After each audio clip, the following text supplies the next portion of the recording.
پام میذارم. الان دیگه کلاج من با پام درگیر نیست. ماشین ما دنده 4.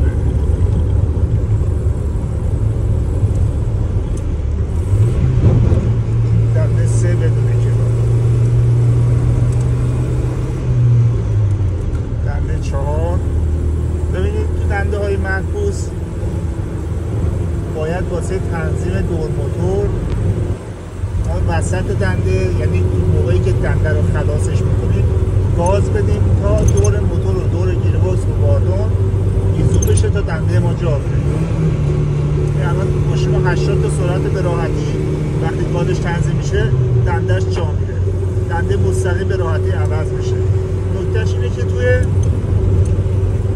موقعی که میخواین خلاصش کنید، اون موقعی که فشار موتور از روی گیربکس از روی باردون برداشته میشه، تو 1 ثانیه شما فرصت دارید که این کار رو انجام بدید. ببینید الان من پامو رو گاز برمی‌دارم، اینو خلاصش میکنم.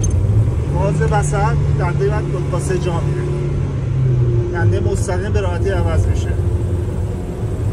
الان 4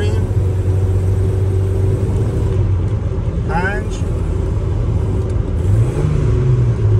4 3 4. اینا باید توی دستتون بیاد که چه موقع ببین صدای موتور باید به گوش شما آشنا باشه که چه موقع این کار رو میتونید انجام بدید.